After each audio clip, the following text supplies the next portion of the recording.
OK, alors créer un site internet, pourquoi, comment? Heu, on va, commencer par le sommaire, donc je vais déjà essayer de vous, heu, présenter les raisons, qui devraient, vous amener à envisager de créer un site internet. Donc il y en a pas mal de pour et pas beaucoup de contre, même si effectivement, attention au solutionnisme technologique, il y a des cas dans lesquels, faire un site internet n'est pas forcément adapté à la stratégie de l'entreprise.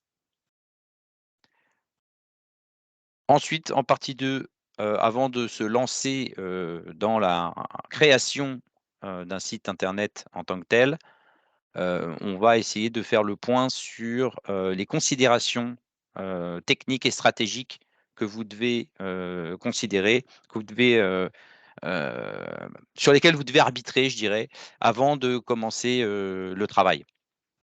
Et puis ensuite, on parlera, bah, de comment est-ce que, il faut procéder aujourd'hui, pour, faire un site internet. Évidemment, on commence toujours par, la phase de définition d'une stratégie.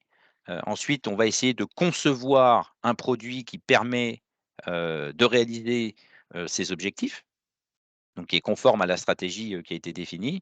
Hem et ensuite, on commence vraiment le travail pour faire, le site internet. Mais il y a vraiment une phase de réflexion stratégique et de conception en amont qui est très importante. Et puis on fera un petit point sur, les, facteurs de succès d'un site internet, notamment le référencement naturel.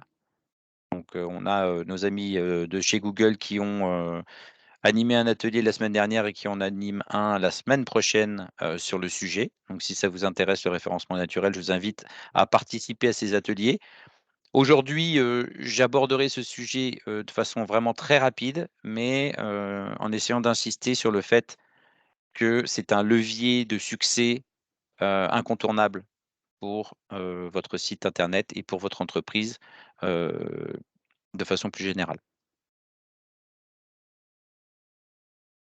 Alors pourquoi est-ce que vous devriez envisager de créer un site web? Alors si vous n'êtes pas encore convaincu, hein, je vais essayer de vous donner quelques chiffres, et quelques faits. Déjà, il faut savoir qu'il y a plus de 60 millions de Français qui passent au moins 2 heures par jour sur internet, hein. On a quasiment, l'ensemble des foyers en France qui sont connectés à internet et les Français utilisent maintenant presque tous, internet quotidiennement. Donc ça fait quand même un sacré paquet de clients potentiels.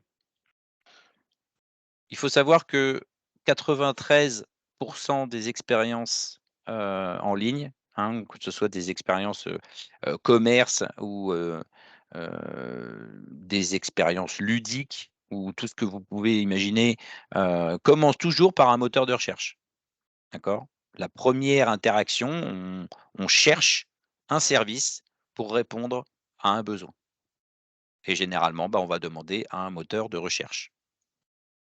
Aujourd'hui, l'accès à l'information par un moteur de recherche, c'est devenu quelque chose, d'extrêmement, intégré dans, le comportement des Français. Je veux, trouver une réponse à ma question, je veux trouver une solution à mon problème, bah, je vais demander à un moteur de recherche. Parce que je sais que ces applications sont très performantes, pour, réussir à me trouver, des solutions. 56 des Français n'ont pas confiance dans les entreprises qui n'ont pas de site web. Donc effectivement, aujourd'hui, quel que soit votre secteur d'activité, y compris si vous êtes un artisan, hein, même si je sais que le travail d'artisan, repose beaucoup sur le bouche à oreille, hein, parce qu'il y a cette notion de confiance, entre, l'artisan et son client. Et ben, aujourd'hui, on a tendance à avoir ce réflexe d'aller vérifier, le site internet d'une entreprise pour se faire une idée, de son sérieux. Voilà, tout simplement. 44 à 44 internet est la première source pour découvrir de nouvelles marques. Donc on va effectivement, utiliser internet, pour découvrir de nouveaux produits et de nouvelles sociétés et de nouvelles marques. Et une dernière, statistique, intéressante à prendre en considération, c'est que 60 des utilisateurs du e-commerce sont des mobinautes. Alors qu'est-ce que ça veut dire exactement? Ça veut dire qu'aujourd'hui, hem, plus de 50 des internautes sont des mobinautes, donc utilisent un téléphone portable qui a une résolution et un écran extrêmement particuliers et dont l'utilisation est quand même relativement, éloignée de ce qu'on peut faire sur un écran large avec une souris et un clavier. Donc lorsqu'on se lance dans le e-commerce, on a besoin de prendre ceci en considération. En 2023, je constate encore, des entreprises du web, donc des spécialistes du web, qui commence par concevoir une interface sur, desktop, d'accord? Donc sur ordinateur de bureau et qui ensuite la décline pour les mobinotes, pour les terminaux mobiles. Or, normalement, théoriquement, le cheminement devrait être inversé. On commence par définir une interface qui est efficace sur téléphone et ensuite on la décline, pour les écrans, de plus grande taille. Alors le site internet est un outil de communication infatigable. Votre site internet, c'est comme la vitrine virtuelle de votre magasin, ouverte sur le monde entier. Il travaille, 24 heures sur 24, 7 jours sur 7, même les jours fériés. Et donc du coup, il va permettre, à votre entreprise d'être vue, hem, sur les différents canaux du web et donc de vous permettre de gagner en notoriété. Le site internet est également un outil qui va renforcer votre crédibilité. Un site internet qui est bien conçu, eh bien, ça renvoie une image sérieuse de votre entreprise et ça va générer de la confiance. Cette confiance, vous allez en avoir besoin au moment où il va falloir convertir. Parce qu'avoir un site internet, c'est bien. Avoir des gens qui viennent naviguer sur votre site internet, c'est mieux, mais c'est pas ça qui va vous faire gagner de l'argent. Il va falloir à un moment donné réussir à convaincre l'internaute d'acheter vos produits, de prendre contact avec vous, de demander un devis, de cliquer sur un bouton, d'aller, visiter, les pages de votre site, autres que la page d'accueil. Voilà, il va falloir, effectivement, réussir à créer cette confiance et on va essayer aujourd'hui de définir quels sont les éléments d'un site internet qui permettent de créer cette confiance. Bien évidemment, votre site internet, va réussir, s'il est bien conçu, à vous permettre de trouver de nouveaux clients. Un site qui est bien positionné dans les résultats de recherche, c'est un incroyable outil de prospection. Vous allez pouvoir faire venir, sur votre site des dizaines, des centaines, des milliers de personnes qui, n'auraient sinon quasiment eu aucune chance de vous connaître. Donc vous allez pouvoir toucher une nouvelle clientèle. Votre site internet est potentiellement un espace d'information et de présentation illimité. Hein, contrairement par exemple à un encart, publicitaire dans un magazine ou dans un journal, à un écriteau en 4x3, sur le périphérique, contrairement à un magasin où la place à l'intérieur est limitée et ben, sur votre site internet, vous n'avez presque aucune limite. Donc vous pouvez dire tout ce que vous avez à dire et même plus. Vous pouvez utiliser n'importe quel type de contenu, des images, des vidéos, des PDF, du contenu texte et cetera, et cetera. De surcroît, l'avantage, d'un site internet, c'est qu'en plus, vous allez être maître de l'image que vous renvoyez. C'est vous qui allez décider quelle identité vous donnez à votre site, tant au niveau du graphique qu'au niveau de la ligne éditoriale. Alors la ligne éditoriale, c'est quelque chose, qu'on sous-estime, parfois. On sous-estime l'impact de la ligne éditoriale, mais il faut, considérer que, si vous connaissez bien vos clients et vos prospects, alors théoriquement, vous savez comment leur parler pour, qu'ils vous écoutent, hein. Si, votre cible, c'est le cadre sup, quadragénaire, vous allez pas lui parler de la même façon que si votre cible, c'est un jeune school qui a entre 15 et 20 ans. C'est pas du tout la même ligne éditoriale. Donc ça, il faut impérativement bien, être en mesure d'identifier qui sont vos clients pour pouvoir savoir comment leur parler. Alors, on va essayer de rentrer maintenant, dans l'étape de définition de la stratégie de conception du site, hein, où on va, définir les grandes lignes de ce qu'on veut faire avant, de se mettre la tête dans le guidon et d'être parti. Voilà, essayer de cadrer un petit peu le projet. Hein, je répète, hein, le projet de créer un site internet est un projet complexe et difficile. Donc il faut bien prendre le temps d'avoir préparé, son projet avant, de se lancer. Donc la première étape est évidemment de définir son besoin. Je vais commencer par me poser la question: «Pour qui je vais créer ce site internet?» Ensuite, je vais me poser la question de pourquoi? Quelle est la finalité pour l'internaute de venir sur mon site? Et puis je vais, également me poser une autre question, heu, très importante, c'est pour quand? À chaque fois qu'on fait de la gestion de projet, on a toujours cette, notion, de temps. On a besoin de se représenter sur une timeline à quel moment j'ai prévu de finir mon site internet. C'est très important parce que, ça va conditionner, tout le reste. Hein? C'est comme ça que vous allez pouvoir vous organiser. C'est pas comme ça que vous allez pouvoir dire: «Bon, bah, là, sur tel sujet, je pense que j'ai suffisamment travaillé. Je pourrais peut-être faire un peu mieux, mais ça va devenir du gain marginal et ça va pas être, rentable, in fine. Il vaut mieux que je passe à une autre partie, sinon je vais pas tenir les délais que je me suis fixés».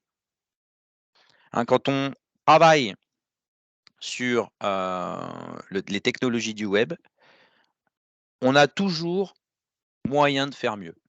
Toujours, que ce soit au niveau, du parcours client, que ce soit au niveau de la sélection des images, au niveau de la rédaction du contenu, et puis après quand on est un petit peu plus technicien au niveau du code informatique, on a toujours moyen de trouver un petit truc qui est mieux. Le problème, c'est qu'il faut mettre le curseur à un endroit parce que sinon vous allez y passer votre vie et le site ne sera jamais terminé. Alors l'étape 2, il va falloir définir le type de site dont vous avez besoin. Donc il y a différents, types de sites, hein. J'en ai, listé là 6 qui sont, des types classiques, de sites internet qu'on peut voir, à l'heure actuelle. Donc on va avoir le site vitrine, d'accord? Donc c'est un peu, la vitrine numérique, de, votre commerce ou de votre entreprise. On va avoir le site institutionnel. Alors, le site institutionnel, ça va être pour les entreprises d'un peu plus grande taille, de plus grande ampleur, où là, on va avoir plusieurs services, plusieurs spécialités, plusieurs, thématiques différentes à aborder. Donc du coup, on va être sur un site un petit peu plus riche que le simple site vitrine. On parle, là de site institutionnel. On va avoir, le blog. Donc le blog, c'est, un fil d'actualité où on va publier du contenu qui va s'empiler un peu comme sur une timeline de, réseau social et on va pouvoir, ensuite consulter le contenu qui a été créé, par, le webmaster, et faire des tris, en fonction de thématiques ou, de dates de publication. C'est un peu comme un magazine en gros le blog, un magazine en ligne. On va avoir le site catalogue. Donc le site catalogue, c'est je présente mes produits, je présente leurs caractéristiques, mais je n'offre pas la possibilité de les acheter en ligne. Ça peut être, une bonne stratégie dans certains cas, de se dire: «Je veux présenter mes produits, je veux montrer la spécificité, de des produits que j'ai, et que je commercialise», mais vous n'avez pas la possibilité de les acheter sur le site. Si vous en voulez, bah, vous prenez contact avec moi. Intéressant le site catalogue pour tester un marché. En fait, ce qu'il faut comprendre, c'est que le site catalogue est beaucoup plus facile à réaliser techniquement qu'un site e-commerce parce qu'on va, shunter toute la partie, tunnel de vente, paiement en ligne, et cetera. Donc ça peut vous permettre de voir, si, vos produits, ou s'il y a un marché pour vos produits, si, vos produits, vont être capables de séduire des clients potentiels. Et ensuite, vous pouvez éventuellement, si c'est le cas, rajouter la brique e-commerce. Le site e-commerce, donc c'est le site qui permet d'ajouter des produits dans un panier et de les acheter et de payer en ligne, est un site relativement complexe d'un point de vue technique et qui peut être très coûteux à faire développer, surtout lorsqu'on veut faire quelque chose sur mesure. Donc il faut avoir, de l'argent. Il faut, avoir fait une étude de marché pour savoir s'il y a des clients potentiels, parce qu'on ne va pas, dépenser, plusieurs dizaines de milliers d'euros si on n'a pas, des garanties sur le volume de vente qu'on va être capable de faire avec, une telle application. Voilà, donc c'est un petit peu le niveau d'au-dessus, le site e-commerce. Et puis enfin, on a aussi le site, application, hein, ce qu'on appelle, les services, SaaS, SAS, hein, Software as a Service, ce qui veut dire, un service entre guillemets «cloud». Vous avez une application qui est accessible en ligne et qui rend un service, heu, à vos utilisateurs. Et donc là, vous, louez, la possibilité d'utiliser votre application en ligne. Voici, selon moi, les 6 grandes catégories de sites internet qu'on peut trouver, à l'heure actuelle. Alors l'étape 3, c'est de se poser la question: «Est-ce que je fais faire ou est-ce que je fais moi-même?» C'est une vraie question, parce que, les entrepreneurs qui se lancent, et qui ont qui ont le besoin de créer un site internet, ont souvent tendance, en fonction de leur budget évidemment, hein, ceux qui ont un gros budget ne se posent pas la question, mais ceux qui ont des petits budgets communication ont souvent tendance à vouloir, tout faire eux-mêmes pour ne pas dépenser d'argent. Ce qui est une, réflexion que je respecte. Mais attention, à ne pas, vous lancer dans un projet que vous ne seriez pas capable de mener à bien correctement. Donc la première question, à laquelle vous devez répondre, c'est: est-ce que vous avez des compétences techniques? Est-ce que vous connaissez un petit peu, les tenants et les aboutissants du développement web? Est-ce que vous avez des connaissances dans les langages, de programmation, dans les langages web, hein, HTML, CSS, qui sont les langages qui permettent de représenter graphiquement, une page web et de l'agencer ou pas? Parce qu'évidemment, si vous avez quelques connaissances dans ce domaine-là, à ce moment-là, vous pouvez décider de faire quelque chose par vous-même.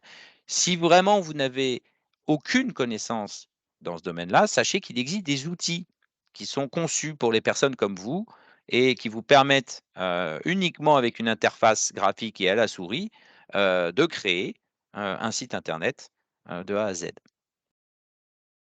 L'autre question, qui est importante, c'est de savoir quel est le temps à votre disposition. Parce que la création d'un site web, c'est, une tâche qui est très chronophage, d'accord?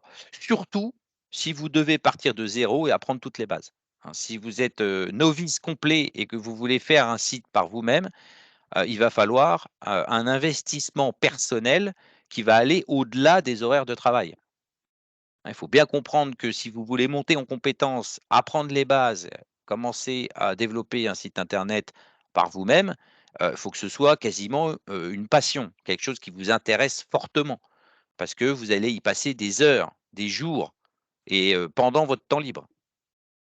Voilà, donc si vous n'êtes pas prêt, à, passer de votre temps libre pour monter en compétence sur ce domaine-là, à ce moment-là, ben, considérez le fait qu'il va falloir trouver une autre solution.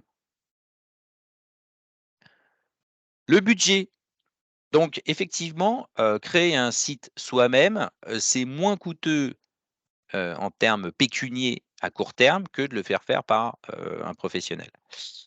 Néanmoins, gardez, à l'esprit que vous êtes chef d'entreprise, donc que vous avez énormément de choses à faire pour faire vivre votre entreprise et que votre temps est précieux. La vraie question, c'est à combien est-ce que vous estimez, votre taux horaire? Et si vous vous rendez compte que pour faire votre site internet, il va falloir passer 50 heures, 100 heures ou 200 heures, posez-vous la question: «Quel est mon taux horaire? Est-ce que j'ai pas mieux, à faire?» Comme par exemple laisser faire un professionnel qui lui va aller beaucoup plus vite, qui va forcément me facturer, quelque chose puisque tout travail mérite salaire, mais je vais économiser du temps. Aujourd'hui, il faut vraiment, voilà, prendre en considération que le paradigme qui consiste à dire que, maintenant sur internet tout est gratuit, en fait, c'est, quelque chose qui, n'est plus vrai aujourd'hui en 2023. Ça pouvait l'être, au début du XXIe siècle, mais concrètement, là, ça fait très longtemps que c'est plus du tout le cas. Donc il faut, définir un budget. Et arrêter cette espèce de réflexe, de toujours vouloir se dire que sur internet, il y a moyen de tout faire gratuit. C'est pas vrai. Posez-vous également la question suivante en termes de fonctionnalité, pour la complexité du site. Si vous avez besoin d'un site simple avec des fonctionnalités vraiment très basiques, à ce moment-là, même si vous n'avez aucune connaissance technique, eh ben, vous pourriez être en mesure de le créer vous-même. D'accord? Parce qu'il y a des outils que je présenterai tout à l'heure, qui permettent de faire des choses simples, sans avoir de réelles connaissances techniques, et donc de faire un site vitrine, correct, avec un investissement temps qui est pas délirant. En revanche, à partir du moment où vous commencez à avoir besoin de fonctionnalités un petit peu plus avancées, alors là, l'expertise d'un professionnel, alors j'ai mis pourra être nécessaire, j'aurais dû mettre sera nécessaire, hein. L'expertise d'un informaticien en termes, de structuration des données, d'exploitation des données, d'affichage des données, sur un site web, ça n'a pas de prix. Les professionnels, les informaticiens, sont, des gens qui, hem, ont une vraie compétence et essayer de se lancer dans quelque chose de complexe sans avoir les conseils d'un pro, c'est généralement, voué à l'échec. Alors, en ce qui concerne, le design et la personnalisation, hein, je vous rappelle que, l'objectif, c'est d'utiliser ce site web pour essayer de renvoyer une image positive, et attirante de votre entreprise. Donc effectivement, les professionnels du web peuvent vous aider à créer un design unique et attrayant. Attrayant, c'est une chose, mais il y a aussi le concept d'unique, d'unicité. Si vous allez utiliser un outil, dont on parlera tout à l'heure, par exemple Wix, et que vous prenez un des templates gratuits, de Wix, eh ben, sachez que toutes les personnes, qui veulent faire un site gratuit avec Wix, ils vont utiliser quasiment le même template. Donc votre site, bah, ça va être une, copie d'un autre site avec juste des couleurs différentes et voilà, ce ne sera pas vraiment un design unique. Les professionnels, ils disposent de compétences nécessaires pour créer des interfaces conviviales et intuitives et ça, c'est très important. Quand on arrive sur un site internet, on a besoin d'être guidé par la main par le parcours client et d'être amené naturellement à faire ce qu'on attend de nous, que nous fassions. C'est-à-dire que si vous avez envie, que l'internaute clique sur un bouton pour prendre contact avec vous, et ben quand il arrive sur, la page d'accueil de votre site et qu'il commence à consulter le contenu, il ne faut pas qu'il se pose la question de: «Qu'est-ce que je dois faire?»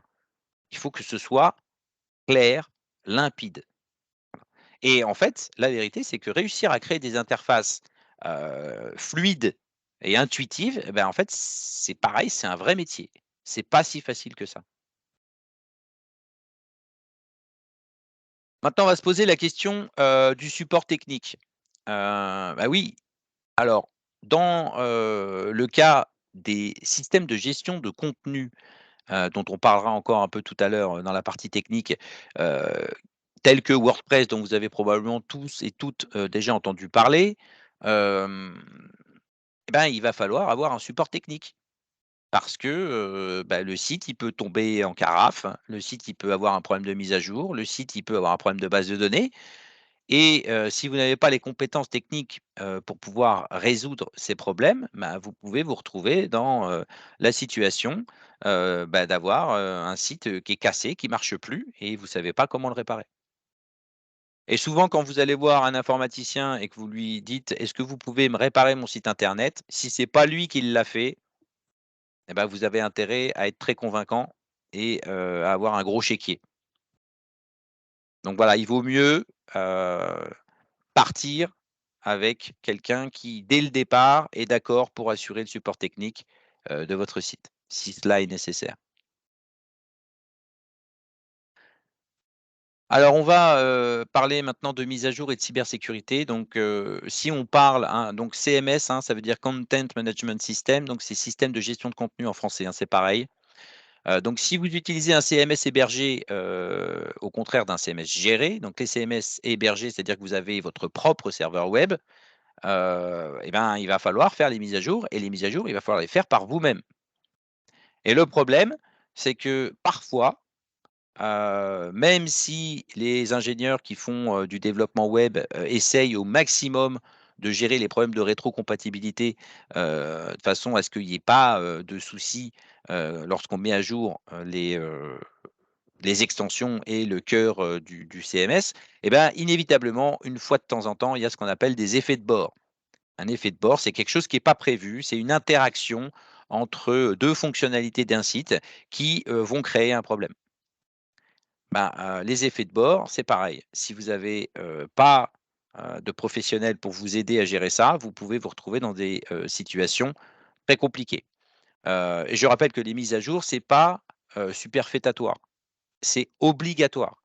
Aujourd'hui, on est dans un contexte, géopolitique mondial, qui fait que, des États financent des groupes de hackers pour déstabiliser l'économie, des pays occidentaux, d'accord? Voilà, on n'est pas en train de se dire, «Est-ce que je vais être attaqué?» Il faut se dire: «Quand est-ce que je vais être attaqué?»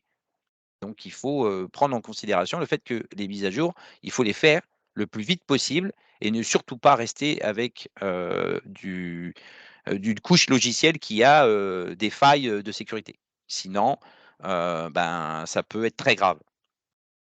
J'ai récemment perdu, enfin j'ai perdu, c'est pas moi qui ai perdu le site, mais, j'ai, constaté, un entrepreneur qui, a perdu, son site internet qu'il avait depuis 10 ans.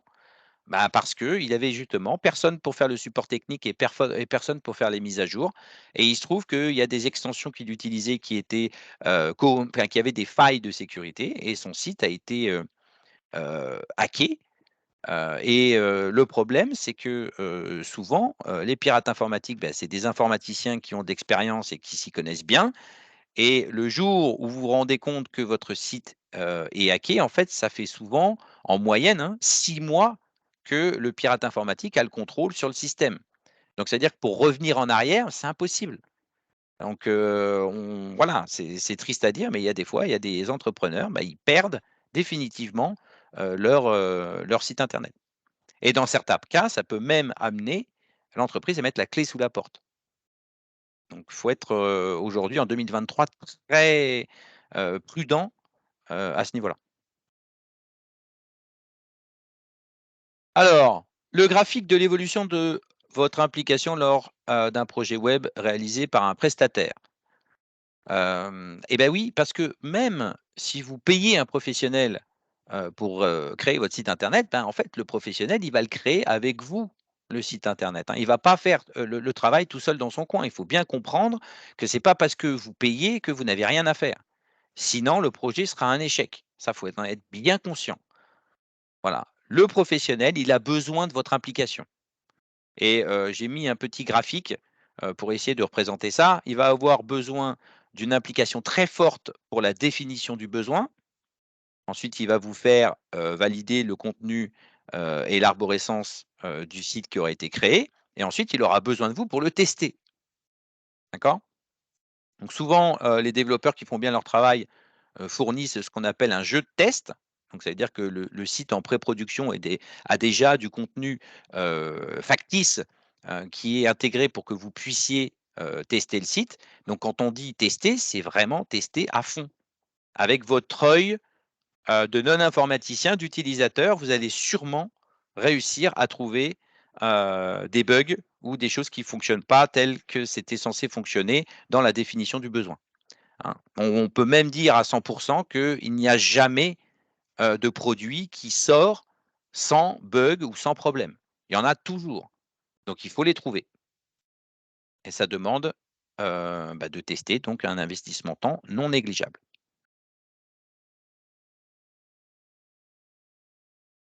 Allez, et une autre étape importante, dans, la démarche de création de site internet, c'est de choisir un nom de domaine. Donc sur internet, hein, le nom de domaine, c'est un peu comme l'enseigne qui est accrochée au-dessus d'un magasin. Donc forcément, ce qu'il y a écrit dessus, sur cette enseigne, ça ne doit pas être, choisi à la légère et c'est exactement pareil pour un nom de domaine.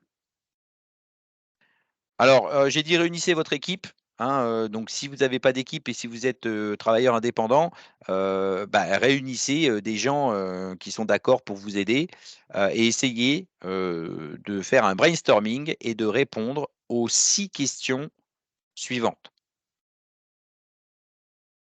Donc première question, quelle est la mission de votre enseigne?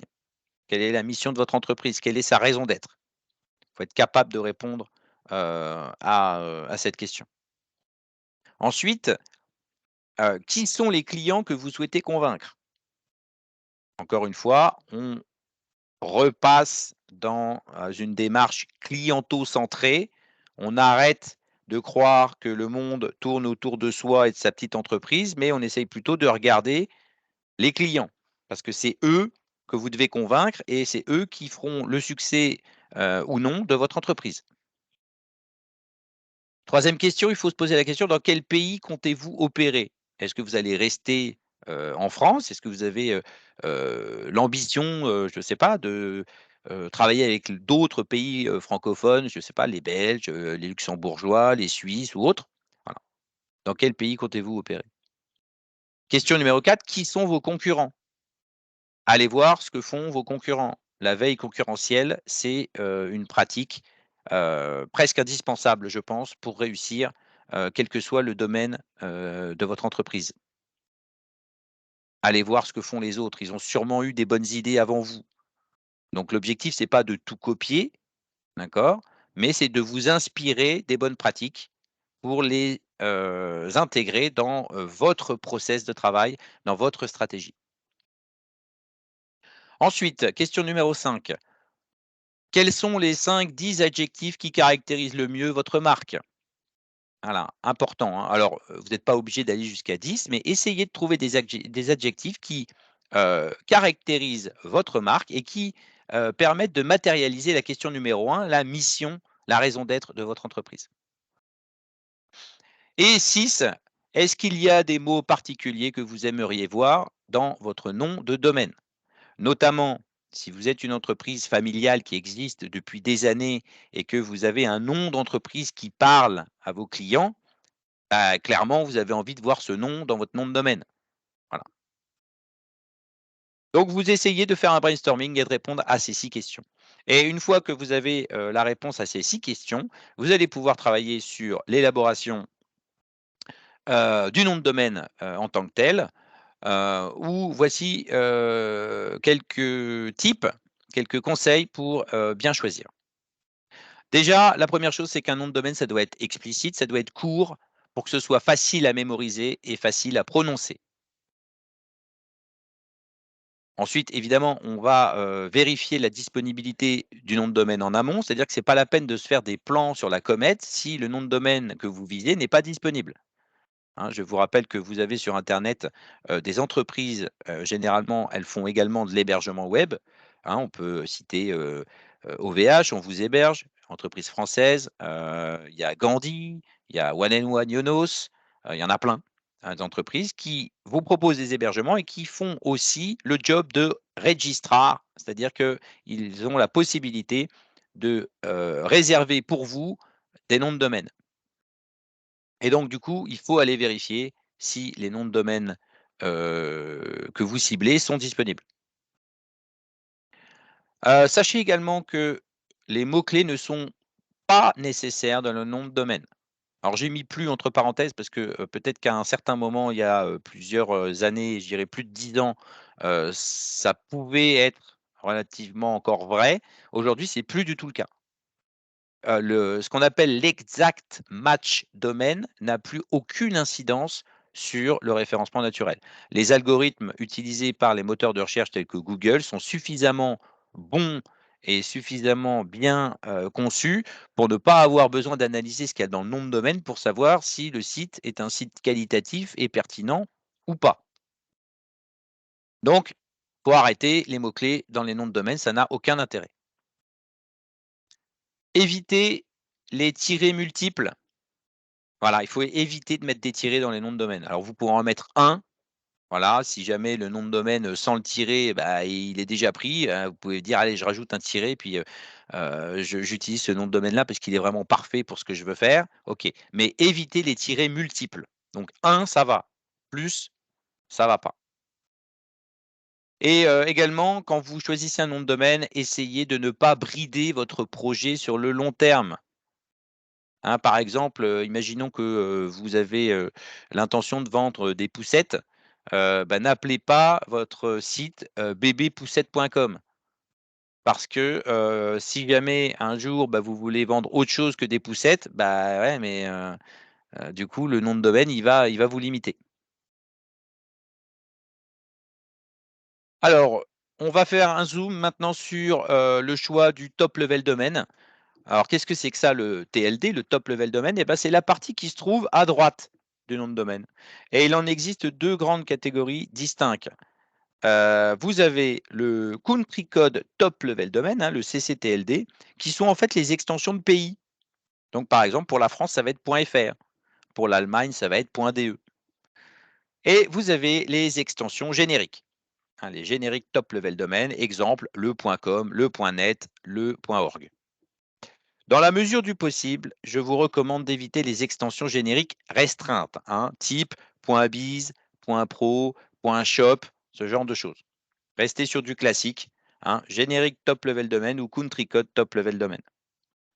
Alors, l'intérêt du country code top level domain, eh ben, c'est que si vous êtes en France et que vous vendez pour des Français, le .fr, il est mis en avant dans les résultats de recherche par rapport aux autres sites qui ne sont pas en .fr.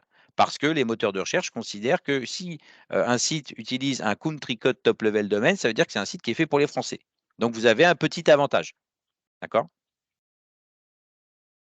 N'oubliez pas d'acheter les variantes, un nom de domaine, le bail, hein, que vous achetez, à l'année, ça coûte entre 5 et 10 euros.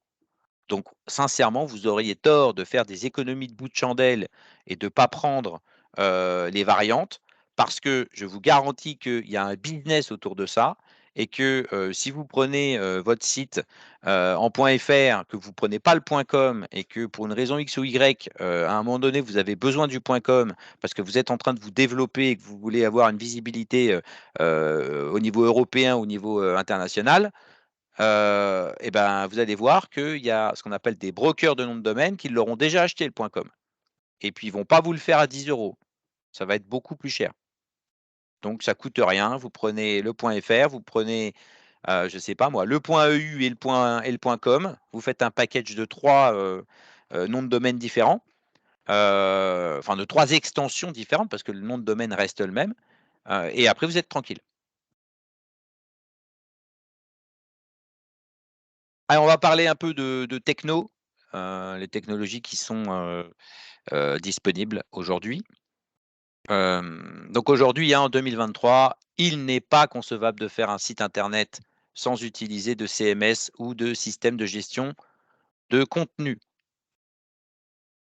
Alors il y a toujours, hein, des, gros sites internet qui peuvent être, développés, à la main, de zéro, mais là, on parle de, budget, sur plusieurs millions d'euros. Donc, pour une petite entreprise, pour une TPE, pour une PME, pour moi, il n'est pas concevable de faire un site internet sans passer par un système de gestion de contenu.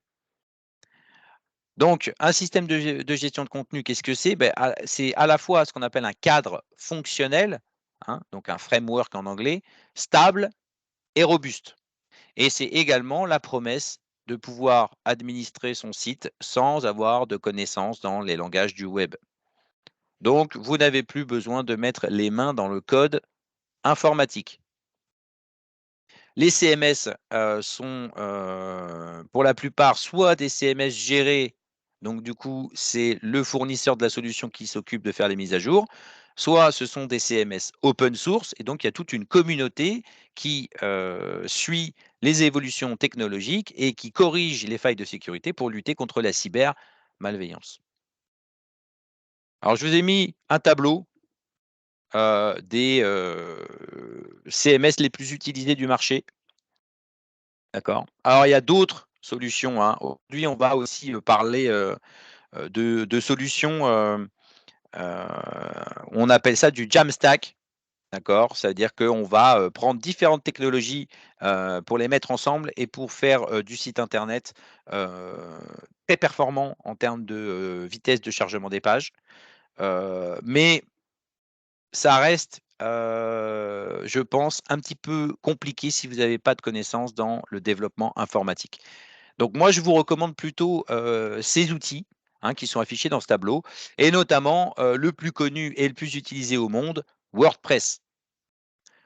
Donc WordPress est très bien conçu, est une, vraiment une plateforme très puissante. On peut quasiment faire ce qu'on veut avec WordPress. Donc la limite, c'est, le ciel, concrètement. Il y a vraiment moyen de faire des choses, qui, vont convenir à 99,9 de toutes les TPE et toutes les PME. Ensuite, on va avoir, Shopify, qui est une plateforme SaaS, hein, donc accessible en ligne. C'était un CMS géré, donc ça veut dire que, l'hébergement est géré par, le fournisseur de la solution. Vous n'avez pas besoin de vous embêter à avoir, heu, un hébergement et Shopify est spécialisé dans le e-commerce. Donc pour faire, un site e-commerce, Shopify, ça marche très bien. Vous avez également Wix, société israélienne, hein, Shopify c'est canadien, Wix c'est israélien, une société qui, aussi vous fournit, une solution qui permet de faire, des sites internet uniquement à la souris. Vous cliquez, vous choisissez un thème, hein, ou un template en anglais, vous le personnalisez, vous mettez vos photos, vous mettez vos textes et rapidement vous arrivez, à un résultat, plus que correct. Alors ensuite on a, Squarespace, hein, qui est aussi, l'équivalent d'un Shopify ou d'un Wix.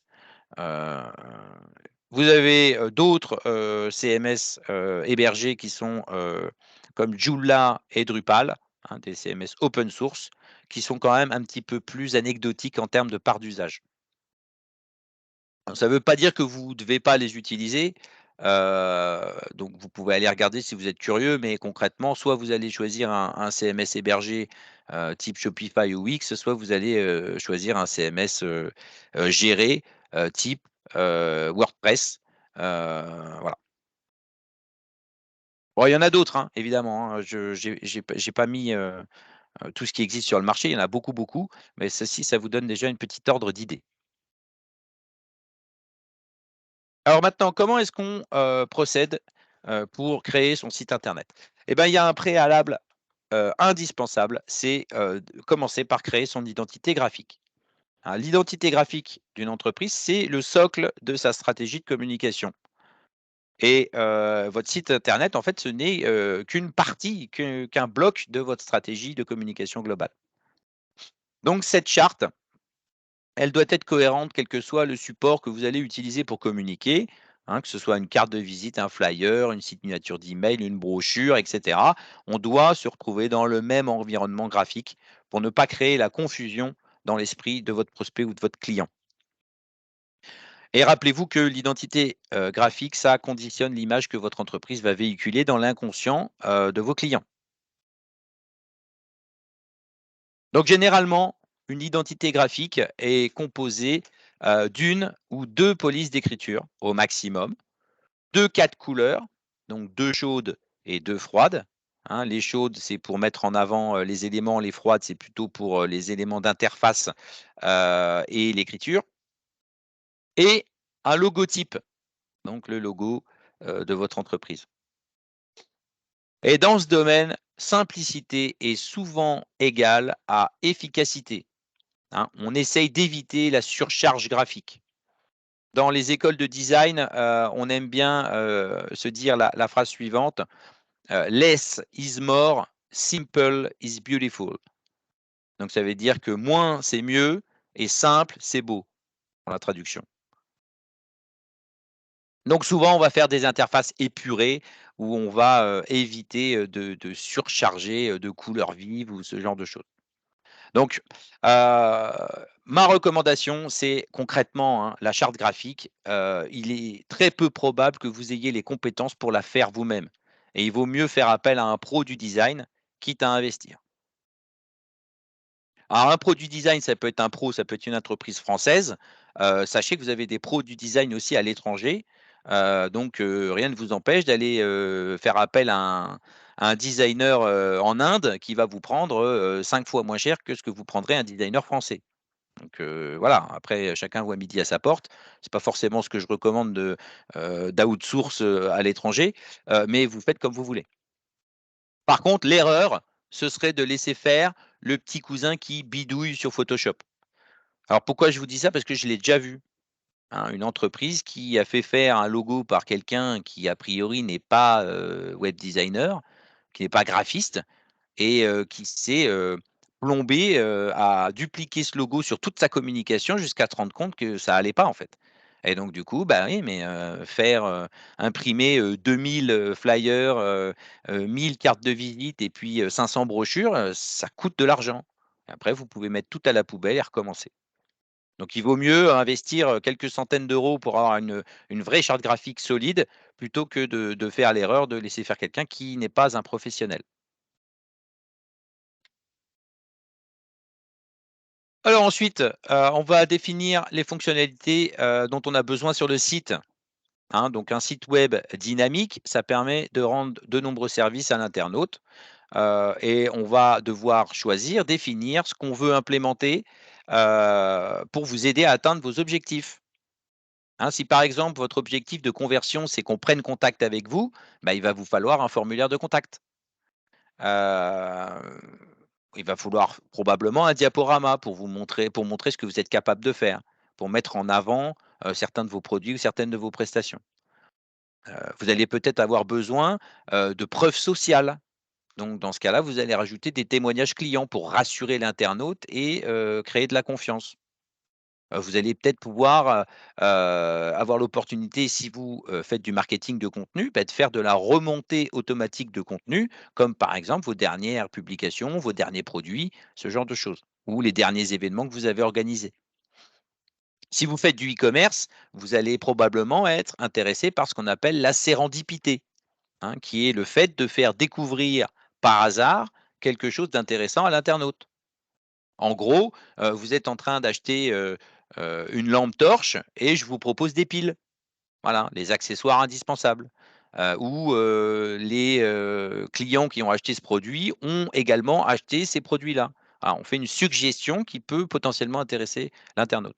Et en fait, ce qu'il faut savoir, aujourd'hui, c'est que, sans sérendipité, il est quasiment impossible de, réussir avec un site e-commerce. Il faut faire de la vente additionnelle.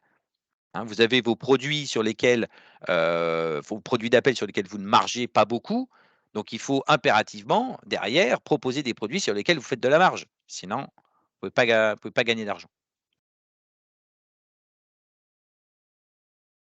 Alors, on prépare l'arborescence de son contenu. Parce que pour être efficace, effectivement, votre contenu, il doit être agencé intelligemment sur votre site. Et on travaille, cette articulation avant de commencer le site et d'avoir la tête dans le guidon. Donc voilà, une articulation, ça veut dire, j'ai la page d'accueil. Sous cette page d'accueil, je vais avoir des pages filles où je vais présenter mes produits, une page de blog pour mon marketing de contenu, une page qui donne des détails sur les informations de livraison, et cetera, et cetera. Et ça, vous devez l'avoir préparé en amont, d'accord? Parce qu'avoir préparé son arborescence, c'est la certitude de savoir où l'on va et de rester cohérent dans l'articulation de ces contenus. Et si vous êtes cohérent dans l'articulation des contenus, ça facilite le travail à l'internaute qui navigue sur votre site. Donc on va, préparer ces contenus, texte et médias. Donc capter, l'intention de l'internaute, c'est un exercice difficile, pardon.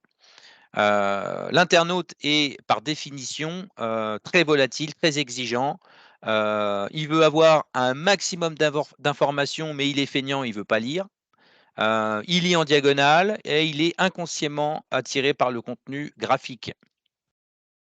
Donc comme disait, notre ami Confucius: «Une image vaut 1000 mots» et ça, c'est encore plus vrai aujourd'hui, sur le web.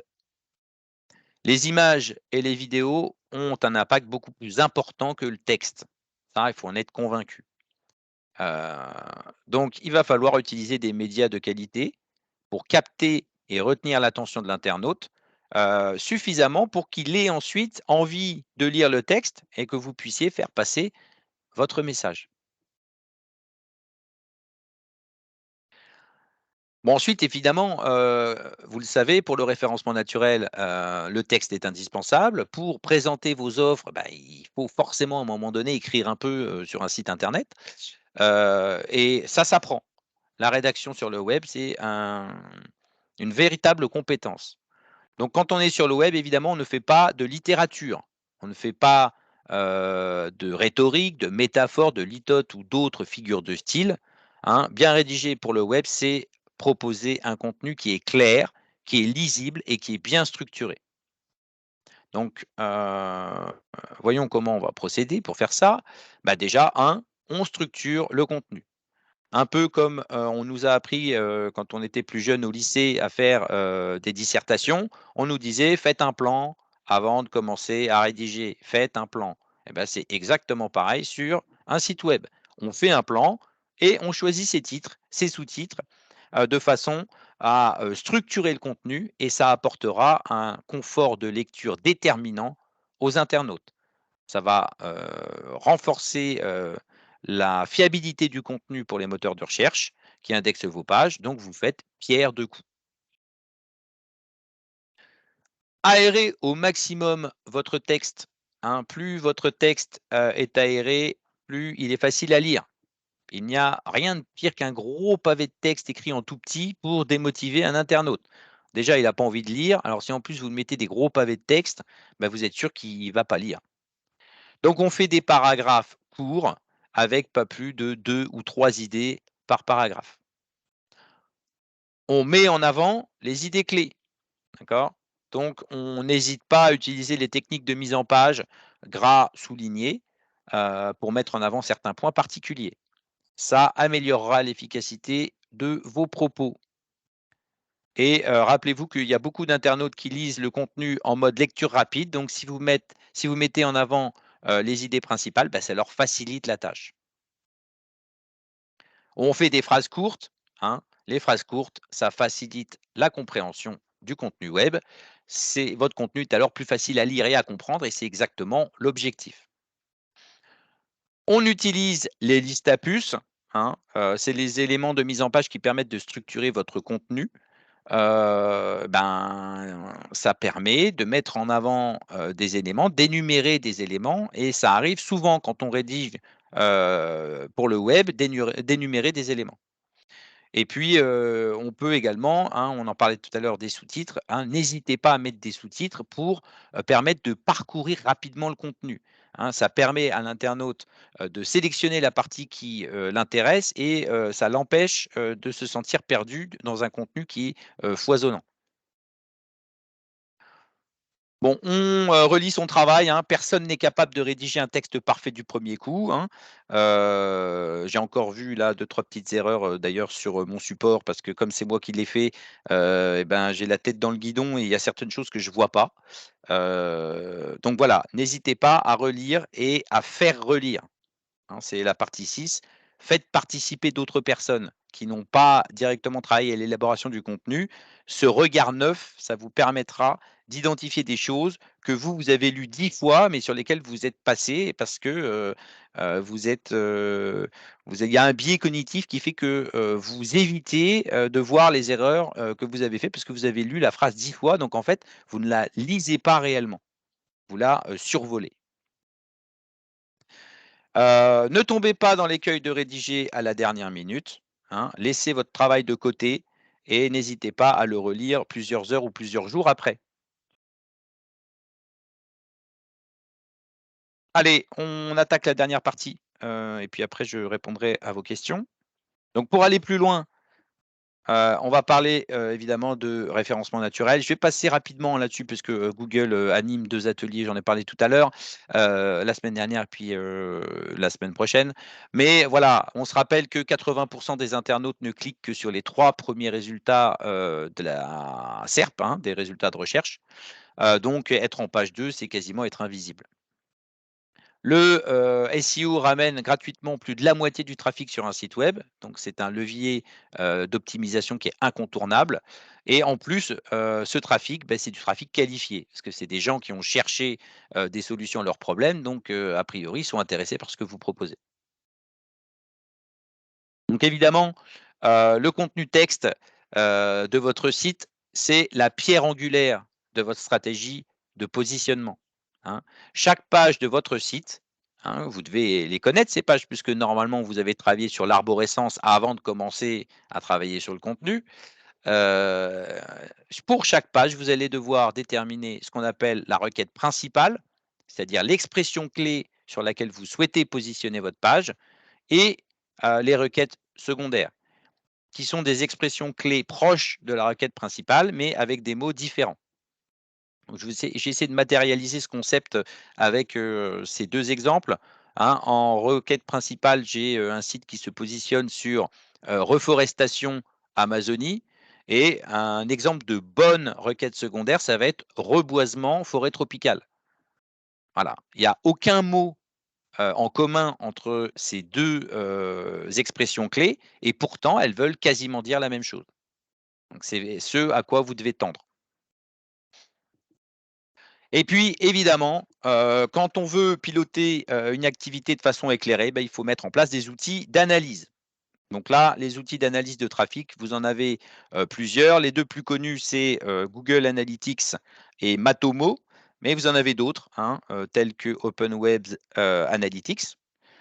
Et ces outils d'analyse de trafic, ils vont, vous permettre de sélectionner des indicateurs de performance, hein, on les appelle les KPI, et vous allez pouvoir, les surveiller, ces KPI. Alors je vous en donne, quelques-uns, hein, de ces KPI. Vous avez par exemple les KPI reach. Est-ce que j'ai atteint ma cible? Donc là, ça va être par exemple le nombre de pages vues, le nombre de sessions ou le nombre de visiteurs uniques sur votre site. Vous avez les KPI engagement. Est-ce que votre contenu plaît? Donc là, par exemple, ça va être le temps moyen passé par page. Plus il est élevé et plus a priori votre contenu plaît à l'internaute.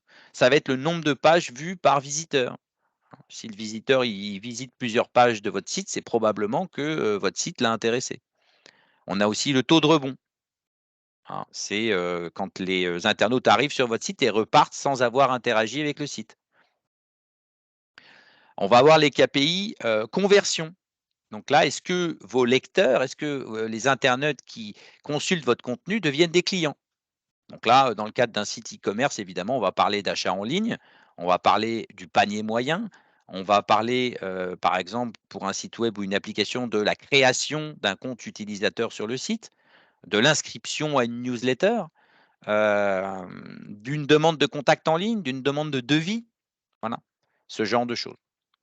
Donc il faut être capable de mesurer ces indicateurs de performance pour savoir si ce que vous mettez en place comme action marketing, est-ce que ça fonctionne ou pas? Est-ce que votre site, il est efficace ou pas?